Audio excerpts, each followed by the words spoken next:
Listen carefully. When death visits a home, it does not come alone. It arrives with silence, with shadows, and with eyes that cannot be seen. That is why, in the old days, when someone died, our ancestors rushed to do one thing before the body even grew cold. They covered every mirror, not out of tradition, not out of mourning, but out of fear. Long ago, in the village of Amuso, death was treated with great caution. When someone passed away, women wailed softly, men sat on the ground in silence, and the elders took control of the compound. No child was allowed to roam freely, no loud laughter was permitted, and no mirror, no matter how small, was left uncovered. Clay pots were turned to the wall.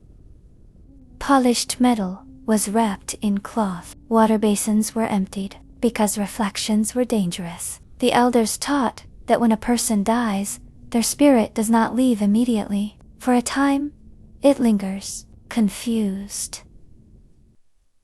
unaware, still searching for its body. And during this moment, mirrors become doors. There lived a woman named Nena, newly married and curious by nature. When her husband's uncle died suddenly, the compound filled with mourners. Black cloth was tied at the gate. Palm fronds were placed on the walls. But Nena noticed something. In a corner of her room, her small mirror remained uncovered. She hesitated. Then she laughed quietly. "What harm can a mirror do?" she whispered. That night, while the compound slept, Nena rose to fetch water. As she passed the mirror, she froze. The reflection moved, but she did not. In the mirror, Nena saw herself standing behind her own body. Her reflection smiled slowly. Then it spoke without moving its lips. "He does not know he is dead." Nena screamed and fell backward. By the time others rushed in, the mirror had gone dark. From that night onward, strange things happened. The dead man's name was heard being called softly at dawn. Footprints appeared near his mat, and Nena began to change.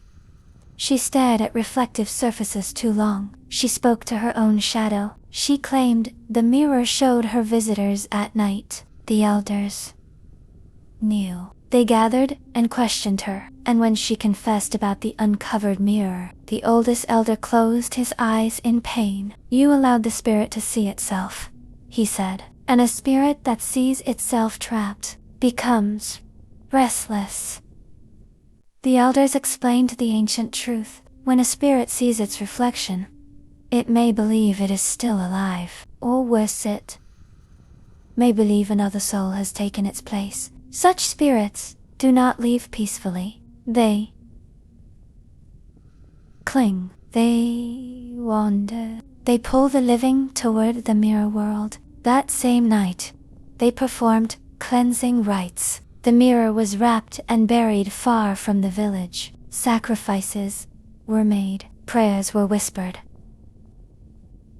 Until dawn. But Nena never fully returned. She lived, yes.